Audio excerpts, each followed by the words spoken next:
I just wanted to get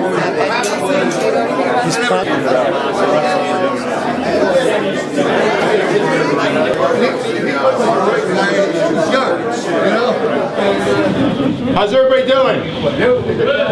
Good. We're here to announce Matt Wolfe, a man I've known for quite a while. I've been asked to point out some people in the audience.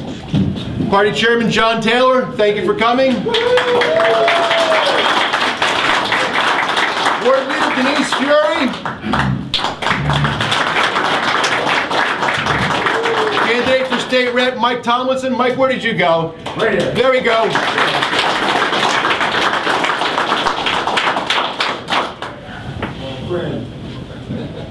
She's not running for anything, but she's still Fran Byers. Fran, thanks for coming. I'm a accommodating guy, what can I say? I've known Matt for quite a few years. I got involved in politics in the early 90s. Been through Matt, been with Matt through some things, closing nuisance bars, community work, organizational fights, victories, losses. Matt's a stand-up guy. He's going to be a stand-up candidate. Matt got me into politics in the early 90s.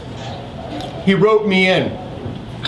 He's here to rope the rest of you in too. Get ready for it. It's a good thing. I enjoyed being roped in. I do plumbing work, I fix things, I go places, there's a bathroom there, there's nobody there, I gotta talk to a toilet, it's no fun. When you do politics, you get to be involved with people. Talk to people, help people, have people help you. Here's Matt Wolfe. He's going to help us. All right.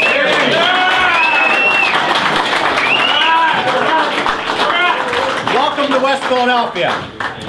I'm here to announce that I'm running in the special election on May 20th to fill the City Council at large spot vacated when Bill Green resigned to run the School Reform Commission, a job that he needs to succeed at. I wanted to do it here in West Philadelphia. This is my home. This is where I got my start in politics. I started out at the Penn College Republican Club. I moved off campus my junior year to 41st and Locust, which at that time seemed like the other end of the world, and became a committeeman there and started going through. I was a good committeeman. I did what you're supposed to do. I went and I met my neighbors. I encouraged them to come out and vote. It was a great experience, and I stuck with it. I later became the ward leader here in my neighborhood, and that led to other political involvement around the city and around the state at times. Significantly, I'm proud to say that I'm a community activist here in West Philadelphia. I've been involved in many, many community organizations, community issues. Be it my service over time as a director on the board of the Spruce Hill Community Association, at one time vice president. I've served on the board of the Friends of Clark Park, the old West Philadelphia Chamber of Commerce. I was a director, I was general counsel. I've been active with the Boy Scouts, something I'm very proud of, watching some of the young boys in this neighborhood grow through that wonderful program. I've been active in my church in St. Francis de Sales in a variety of different ways. Now the 27th Ward is one of the RCOs, the Registered Community Organizations, that deals directly with zoning here in the city. And that's important. Philadelphia has a reputation as being a city of neighborhoods. And you know, in a densely populated urban area, you can't just let somebody else do it. You really need to step up and get involved, and that's a tradition here in Philadelphia. And all across the city, people are involved in their neighborhoods. People like many of the ones in this room. It's something that we share, and it's something that we need more community activists involved in politics, because the political class does not necessarily always encourage that. I also wanted to start here in West Philadelphia because it shows, it's a symbol of the optimism that we should all have for this city.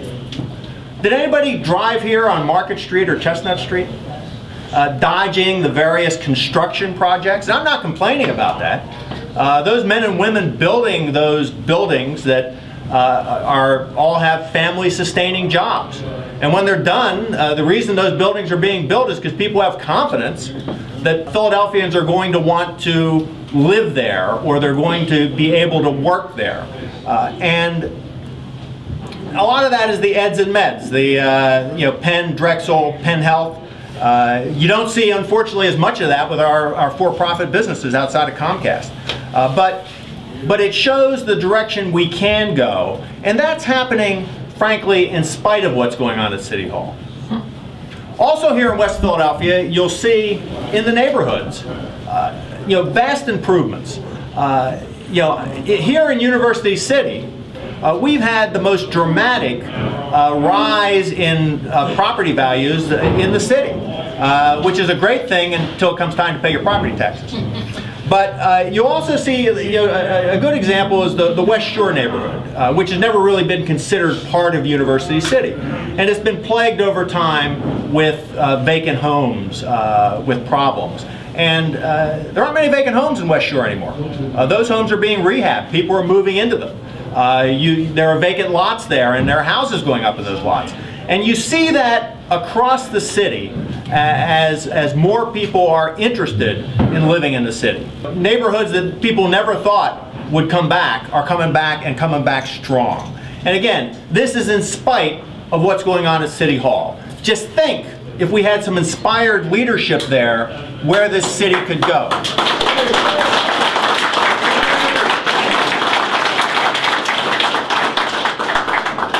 Philadelphia's government needs to change, and I would bring a different perspective to City Council than what's there. Philadelphia is one of the poorest big cities in America, and that didn't happen by accident.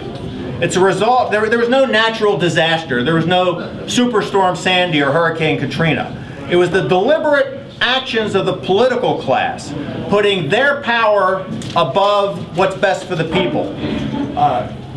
Voting for things that enable them to stay in office rather than improve the city.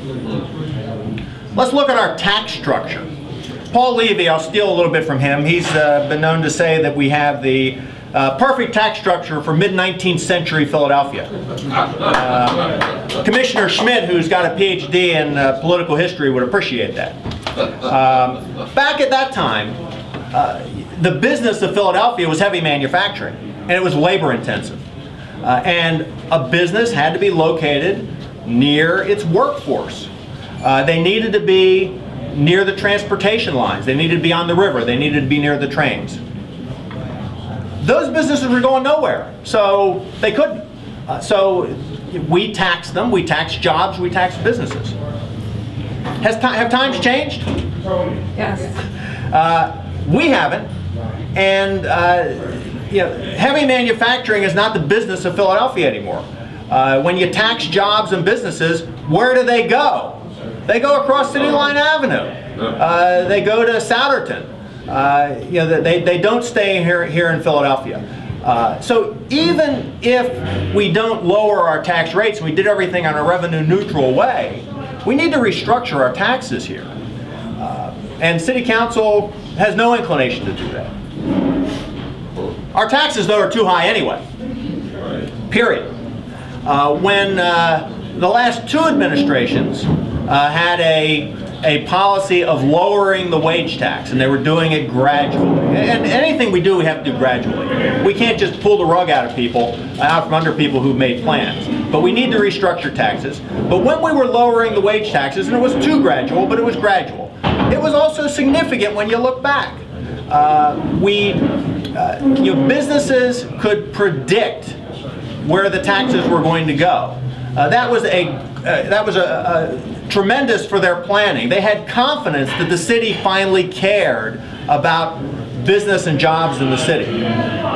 Michael Nutter gets elected and the rug is pulled out from under him. Immediately stops the decreases in taxes. Although I believe that we get more money now in the wage tax than we did when the rates were a percent higher. Is there a cause and effect of that? Of course there is. There's room to lower taxes in Philadelphia. We need to reprioritize spending. The city of Philadelphia cannot be all things to all people. They cannot solve everybody's problem. Every time somebody on city council has a bright idea on how to spend your money, we can't just enact it because it seems like a nice idea. Philadelphia needs to focus on core municipal responsibilities. That's right. And it's kind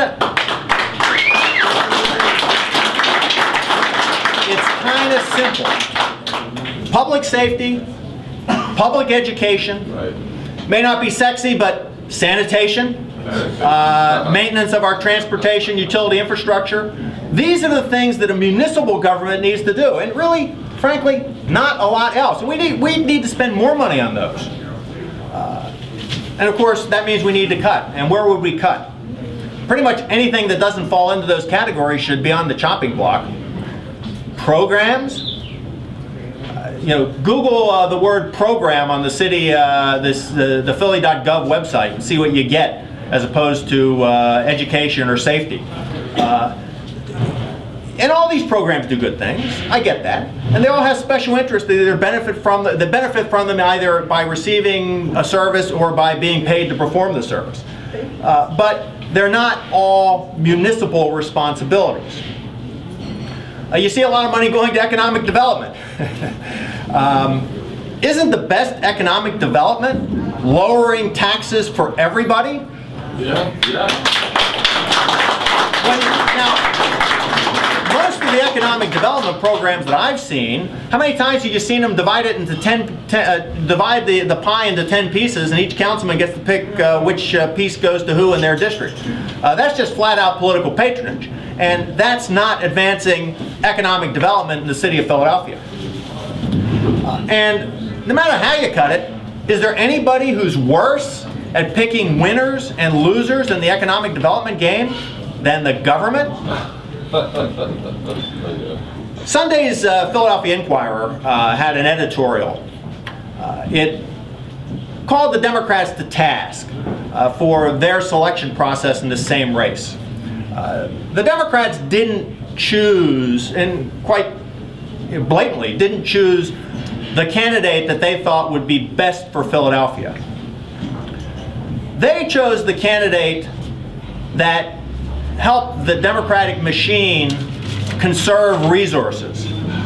They found a candidate, they found that what they expected to be their most bitter contested election in a primary, and they tried to end it, enabling them to perpetuate the machine. You know, when that goes on, not even good Democrats can get elected in that environment.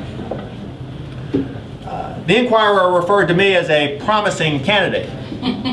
Hopefully they didn't mean they expected me to make as many promises as necessary to win the election. But I promise you that I will work hard. I will work hard to win this race. All right. And if I'm elected, I will work to improve the quality of life of Philadelphia, present and future, and not focus, as the Democratic machine does, on amassing power and staying in office. An issue that is also on the ballot on May 20th is an attempt to change the charter, the Philadelphia Home Rule Charter. I truly believe that that is emblematic of the problems with our city council.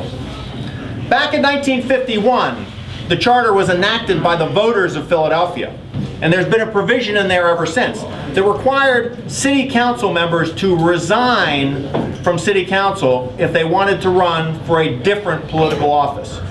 There's good reason for that, and it's good public policy. I mean, do you want a councilman voting on something and considering not what's in the best interest of their constituents who elected them to their office on city council, but considering what's in the best interest of the constituents who are going to be voting for them for the office they'd rather have? Or, even worse, for the special interests that are going to help fund their campaign to run for the office they'd rather have. Right. City Council wants to eliminate this so that they can continue to collect their six-figure salary while they don't do their job on City Council, they don't do the job that you elected them to do, so they can run for the job they'd rather have. City council president makes over $150,000 a year. That's more than any state legislator. Philadelphia Magazine had an article on candidates for mayor a bit ago, and they interviewed Councilwoman Canona Sanchez. And they said, why she didn't think she'd run for mayor. She's just not sure she can afford to quit her $120,233 a year council job and run. That's outrageous. That is our money. That's the public payroll. Anybody that wants to run for mayor is going to have to spend time doing it. They're not going to be working and earning a living. A city councilman should be no different. They shouldn't be allowed to collect their full salary while they don't do their job. That's not...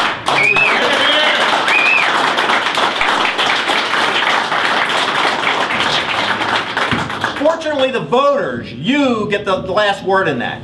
And it's important that you encourage people to come out and vote no on that charter amendment. And while they're there, vote for me.